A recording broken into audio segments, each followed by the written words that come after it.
미국 교육 이야기 에피소드 8번째 시간이 되겠습니다. 대학 입학 선정 기준에 대한 가이드 드리고 있는데 그 중에서 대학 선택, 지난번에는 대학의 어떤 방향과 학생의 방향이 맞아야 된다는 점을 강조해 주셨는데, 자, 오늘은 어떤 말씀 주실지 교육 컨설팅 전문가 김형균 선생님과 함께 합니다. 안녕하세요. 네, 김형균입니다. 어서 오십시오. 네. 대학 입학에 대해서 많은 분들께서 이런 어떤 절차를 그동안은 간과했구나라는 말씀들을 많이 주셨던 것 같아요. 네, 그렇습니다. 네. 근데 왜 그거를 왜 우리가 간과하고 있었죠? 그냥 날짜 지나가면 되는 것 같다라고 생각했을지도 모르죠. 어쩌면 그 좋은 대학만 들어가면은 성공한 거다라는 그런 인식이 강해서 그런 거 아닌가요? 좋은 대학이 기준이 남들이 많이 하는 대학, 남들이 좋다고 하는 대학으로 생각을 하면 안 되고, 우리 학생에게 도움이 되는 대학으로 디파인을 하면서 다시 접근을 하자라는 얘기입니다. 근데 뭐 동문회 모임 나가도 네. 뭐 남들이 다 들어서 알만한 대학이면은 자랑들을 하세요. 네. 얘가 어디 갔다라고. 네. 근데 본인도 잘 모르는 대학이면은 말씀들 잘 안 하시던데. 제가 10년 전에 어느 한인 교회에서 제가 세미나를 한 적이 있습니다. 네. 제가 도착했을 때가 점심 시간이었습니다. 네. 그 교회 점심 시간인데, 그때 대학 발표가 막 날 때, 지금은 포모나 칼리지를 많이 아십니다. 사람들이. 명문이죠. 네, 아주 서부의 하버드. 제가 여태까지 포모나 하버드 같이 붙은 애 중에 거의 다 하버드 버리고 포모나 갔습니다. 아, 그래요? 네. 그런데 그 하버드 버리고 포모나 간 건 개인의 의지였어요? 아니면 부모님도 그런 쪽에 동의를 하셨어요? 개인의 의지였죠. 부모님들은 동의 안 했을 것 같은데. 부모님 동의 안 하신 부모님 많으시죠. 그러니까 하버드인데, 네. 저쪽은. 네. 그런데 그 당시에 어떤 학생이 포모나 칼리지를 붙은 자녀를 둔 어머님이 계셨고, 네네. UCLA를 붙은 학생을 둔 어머님이 계셨습니다. 예. 학생이 우리 애는 포모나 칼리지 갔어라고 하니까 그 당시에 동네 사람들이 전부 교회 사람들이 쟤는 2년제 같구나라고 굉장히 불쌍하게 쳐다보고, 무슨 커뮤니티 칼리지로 생각했구나. 네. 칼리지니까 이름이. 네. 그리고 UCLA 붙었다는 부모님한테 다 몰려 앉아서 축하한다 그러면서 어떻게 공부시켰냐라고 네. 다 모여 있고, 포모나 칼리지 가신 분은 혼자 외롭게 쓸쓸하게 앉아 있는 장면을 제가 본 적이 있습니다. 아니 UCLA도 좋은 학교지만 네. 포모나는 거기는 명문인데. 네. 그러니까 그 당시에 그 사람들이 그 학교 이름을 모른다고 해서 그 학교가 나쁜 학교가 아닙니다. 그러면 그런 경우는 킹스 칼리지 갔어요 그러면은 역시 칼리지니까 그런 취급을 당할 수 있겠네. 네. 그 명문이. 그러니까 지금도 한인 사회에서 우리 애 미들버리 갔어요. 미들버리 정말 좋은 학교거든요. 미들버리 갔어요. 웨슬리안 갔어요. 모릅니다. 남들이 모른다고 해서 그것은 좋지 않은 학교다라고 생각하시면 절대 안 됩니다. 그렇죠. 네. 제가 모르니까 무식한 곳이. 네. 그게 자기가 모른다고 처음 들어본 학교라는 인식은 곤란하죠. 네, 모른다 그러면은 저 사람은 무식하구나 그러고 생각하고 혼자서 그러고 있으시면 됩니다. 그거는 선생님 우리도 사실은 뭐라고 그럴 게 아닌 게, 한국 같은 경우에는 그게 뻔하잖아요. 1류, 2류, 3류 이렇게 등급이 딱 매겨져 있어서 서울대, 연고대 그러면은 아이고 애써서 수고해서 축하해가 되는 거고, 그 밑으로 가면 서울에 있는 대학이면 됐어. 그 다음엔 또 외곽으로 나가고 어떤 이런 알게 모르게 그러지 말아야 되는데도 불구하고 그런 어떤 일종의 등급, 일종의 어떤 구획, 이런 것들이 있어 왔던 습관이, 네. 이게 미국 대학을 선정하면서도 그대로 지금 적용되는 거 아니에요? 네. 그러고 있는데 제가 앞쪽에서 그 6번의 방송을 통해서 말씀드렸듯이, 네. 대학의 네임밸류는 아무짝에도 쓸모없는 거다라는 말씀 많이 들었잖아요. 아직도 그 패러다임을 안 벗어나시려고 노력하시는 것 같아요. 거기에 목숨을 걸죠. 네. 오늘은 전공과 학교를 선택하는 부분을 서로 어떻게 연결시킬 것인지를 말씀드리겠습니다. 이 부분에 있어서도 우리가 참 많은 오류를 범하는 거죠.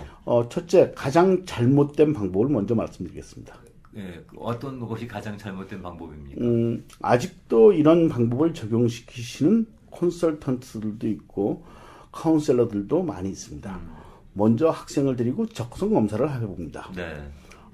이 학생의 적성을 보니 이 친구는 이런 캐리어를 평생 하는 것이 좋을 것 같아. 그래서 걔의 캐리어의 가능성을 잡습니다. 네. 그 캐리어를 하기 위해서는 어떤 전공을 하는 것이 그 캐리어에 좋을지를 자문을 해줍니다. 네. 그리고 그 전공이 좋은 대학을 선택을 하는 것이 좋은 방법이다 라는 카운셀링이나 컨설팅을 해주는 사람들이 아직도 있습니다. 근데 지금 말씀 듣기에는 뭐 상당히 리즈너블한 방법이다라는 생각이고, 그리고 지금까지 뭐 거의 뭐 모든 분들이 거부감 없이 그런 방법을 사용해 왔던 것 같은데요. 네, 그게 3, 40년 전에는 적용되던 방법입니다. 하지만 지금은 그렇게 하면 절대 안 됩니다. 안 되는 이유는요? 안 되는 이유는 지금의 대학교는 저희 때의 고등학교입니다. 네. 기본 개념을 그렇게 가지셔야 됩니다. 네. 지금의 대학교는 저희 때의 고등학교고, 그때는 전공이 굉장히 중요한 요소였고, 대학교 때의 전공으로 학생의 여러 가지의 방향이 많이 결정이 되었던 세대입니다. 그렇죠. 대학 나오면 바로 취직하고 그 전공을 살려야 되니까. 네, 지금은 대학교 때 대학교 전공, 대전공이라고까지 부릅니다. 그래요? 네. 입학생의 91%가 전공을 바꿔서 졸업을 합니다. 그래, 91%나? 네. 그래서 우리 자녀가 전공을 안 바꾸면 얘가 마이너구나라고 생각하시면 맞습니다. 오히려 바꾸는 게 정상이다? 네. 제가, 그, USC 입학식에 갔을 때, 거기 Dean of Admission이 아주 자랑스럽게 이런 얘기를 했습니다. Do you know how many times our students change their majors until they graduate? 졸업하기 전까지 전공을 몇 번이나 바꾸는지 아십니까? 네. 그러더니 사람들이 뭐 2 times, 1 time, 2 time 그러는데 그 사람이 뭐라는 건 2.7 times. 그러니까 3번 정도 바꾸는 거네요. 예. average가 2.7 times예요. 그런데도 우리는 그 학생들을 4년 만에 졸업시키는 프라우드한 시스템을 가지고 있습니다라고 자랑을 하더라고요. 진짜 그건 시스템 자랑을 할 만하네요. 네. 시스템과 돈으로 해결이 되는 문제입니다. 그건 정말. 우리 같은 경우에는 뭐 그 1학년 때 들어가서 뭐 한참 옛날 얘기입니다만 뭐 일반 교양 과목 수료하고 난 다음에 2학년 때면은 전공을 결정을 하고 네. 일단 전공이 결정이 되면은 부전공을 할 수는 있을지언정 또는 복수 전공을 할 수는 있을지언정 전공을 바꾼다는 건 상당히 힘든 상황이었던 걸로 기억하거든요. 네, 그렇기 때문에 전공을 바꾸는 학생이 굉장히 많고 전공을 바꾸면서도 잘 졸업을 하고 있습니다. 그러니까 그렇게 이제 전공 바꾸는 것에 대해서 큰 어려움이 없다는 얘기일 수도 있겠네요. 네. 그래서 학교에 따라서 조금씩 다릅니다. 어떤 학교들은 전공 안 바꾸려고 하면 무조건 1년 손해봐야 되는 학교들도 있기는 합니다. 네네. 하지만 지금 전공을 바꾸는 것이 점점 쉬워지도록 학교가 이루어지고 있고요. 네. 그리고 요즘은 더블 메이저, 트리플 메이저, 그리고 거기에 마이너, 그 부전공이라고 네, 하죠? 부전공들을 2개씩 많이 하고 있습니다. 제가 재밌는 학생 얘기 들어볼게요. 그 학생 케미칼 엔지니어링으로 대학을 다녔습니다. 케미칼 엔지니어링으로 다니다가 2학년 때 비즈니스 파이낸스를 세컨 메이저를 하더라고요. 네. 그러더니 마이너로 뮤지컬 퍼포먼스를 하더라고요. 이거 전혀 다른 거라네. 네. 그러더니 졸업하더니 법대 가더라고요. 아, 그래요? 네. 그래가지고 그 친구를 보면서 만약에 다우케미칼에서 자기네 회사에 고문 변호사를 뽑으려면은 저 친구가 최고겠다라는 생각을 했습니다. 그렇다. 그쪽에 대해서 어느 정도 또 날리지가 있고. 케미칼 엔지니어링을 이해를 하고 비즈니스 파이낸스를 이해를 하면서 로우 디그리를 가지고 있는 사람 최고죠. 드물죠. 네. 대단한 차별이네, 그거는. 네. 그러니까 자기 스스로의 전공의 특성은 자기한테 맞게 자기가 다시 만들 수 있는 시스템을 많이 갖추고 있습니다. 그리고 우리는 뭐 그렇잖아요. 이렇게 애가 어디 대학 들어가면은 그렇지도 않은데 뭐 지금 현재 의사 공부하고 있어. 지금 뭐 변호사 공부하고 있어. 이런 말씀들을 하시는데 네. 그 대학생일 때 의사 공부한다, 변호사 공부한다는 건 별로 의미가 없잖아요, 미국에선. 그때가 이제 제가 제일 가슴이 답답해지는 순간입니다. 예. 이건 대학원에서의 전공을 대학 교회에서 때 그 전공을 한다라고 얘기를 하고 대학을 그 대학원 전공이 좋은 학교를 선택을 해야지 우리 애가 그 대학원을 갈 거라고 생각하는 아주 이상한 방법으로 전공에 맞춰가지고 대학을 선택하시는 분들을 굉장히 많이 봅니다. 근데 이제 우리가 이제 뭐 흔히 하는 대화는 그래 어디 갔어? 그럼 어디 갔어? 그럼 어이구 좋은 대학 갔네. 그리고 나오는 얘기가 그래서 이게 전공이 뭐야? 그러면 지금 현재 뭐 의사 되려고 준비 중이야. 네. 아직 대학생이에요. 네. 그러면 어이구 이거 축하해 이러고 나오는 거죠. 네. 그런 경우가 정말 가슴이 가장 답답해지는 순간입니다. 뭐 수도 없이 우리가 반복하는 얘기인데 그 얘기. 네. 예를 들어서 우리 애는 의대를 가기 위해 잔스 핫킨스를 갔어. 의사가 되기 위해서. 잔스 핫킨스 의대는 대학원이고 언더 그레이주에이트와 전혀 관계없는 학교를 얘기하고 있는 겁니다. 근데 이미 거기서 벌써 의사잖아요, 지금. 그 부모님 생각에는. 네. 전혀 관계가 없습니다. 그렇기 때문에 제가 이제 학생들 만나서 얘기하다가 이제 좀 특이한 예를 들어볼게요. 어떤 학생은 자기는 vet이 되겠대요. 동물의사. 네? 동물의사가 되겠어, vet이 되겠어라고 얘기를 하더니 이제 그 친구 공부를 아주 잘하던 학생이에요. 10학년 때까지 오래이고 정말 공부를 잘하던 학생인데 vet이 되겠대요. 그래서 vet이 좋은 학교가 어디 있어요? 그래가지고 언더에는 vet이 없다. 그건 그레이주웨이트 코스다. 대학원 코스라고. 열심히 애가 조사를 하더니 UC 데이비스가 vet이 굉장히 좋거든요. 그래가지고 자기는 UC 데이비스를 타겟으로 잡았다는 거야. 근데 UC 데이비스를 보니까 입학하기 어려운 정도로 보니까 쉬우니까 그다음부터 공부를 안 하고 놀아도 데이비스는 갈 수 있네라고 생각하고 놀기 시작하는 거예요. 아이고. 제가 그 친구를 만나가지고 참 정말 가슴이 너무 아팠습니다. 그래가지고 요즘은 vet이 되겠다는 애들을 만나면은 제가 먼저 이 얘기를 합니다. vet은 많은 애들이 애완동물을 좋아해서 애완동물 닥터를 하겠다고 vet이 되겠다고 하는데 미국에서 vet의 90%는 농장에서 일을 합니다. 아, 그래요? 네. 농장에서 아무래도 가축들이 거기가 제일 많으니까. 뭐 말과 소와 돼지와 닭을 돌보는 것이 vet의 90%의 작업입니다. 그렇죠. 수의사가 개와 고양이를 다루지는 않죠. 그 개와 고양이만 다루진 않으니까. 그래서 이 펫을 다루는 닥터는 전체 수의사의 10%가 안 됩니다. 그렇지. 그리고 UC 데이비스를 언더를 간다고 해서 거기 대학원을 가기가 좋으냐? 전혀 관계가 없습니다.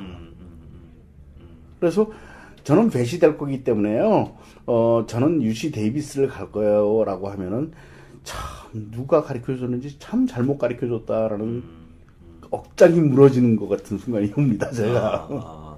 그러니까 단지 이제 뭐 개고양이 좋아한다 그래서 수의사가 되겠다는 건 너무 순진한 발상이고 실제로 그 친구들이 그런 환경에서 서바이벌 할 수 있는지 그리고 그런 환경을 감당할 수 있는지도 알아야 될 텐데 말이죠. 그래가지고 어릴 때 그렇게 얘기하는 애들 보면 여름에 제가 다른데 농장에서 정말 목장에서 여름 방학 때 한 2주 정도 인턴십을 하게 레코멘드를 합니다. 아, 그래 그거 한번 해보고. 그게 좋아? 그래도 살 수 있어? 그러면 해야죠. 그렇죠. 뭐 본인이 그게 좋대는데. 근데 못 견디고 알고 난 이게 아니에요라고 하는 학생들도 당연히 많을 테니까. 그래서 이 대학원에서의 전공을 가지고 그것 때문에 전공을 맞춰가지고 대학을 선택을 하면은 이건 완전히 그러니까 엄한 절 보고 시주하는 겁니다. 아유, 그러고 보면 실제로 그런 오류는 우리가 너무 많이 범해왔던 것 같아요. 너무나 많이 봅니다, 주위에서. 그러니까요. 그리고 아주 당연하다는 듯이 얘기합니다. 나는 참 조사 많이 했어라는 듯이 얘기합니다. 정말 가슴이 무너집니다. 그러니까. 그런 면에서는 선생님 그거는 참 좋은 방법인 것 같아요. 만약에 본인이 어떤 뭐 이런 걸 되고 싶다라고 하면 그 작업을 뭐 인턴으로라도 한번 체험을 해보는 게 그게 본인의 판단에 도움이 클 것 같은데요. 그게 가장 좋은 방법이라고 그렇겠죠. 생각합니다. 제 조카가 의대를 가겠다라고 했을 때 너 의대 가서 무슨 과 하려고 그랬더니 나는 애들을 좋아해가지고 나는 어떻게든지 소아과를 하고 싶다라고 했을 때 제가 네가 좋아하는 애는 방긋방긋 웃으면서 잘 노는 애지 그 애를 좋아하면 너는 유아원 선생을 해야지.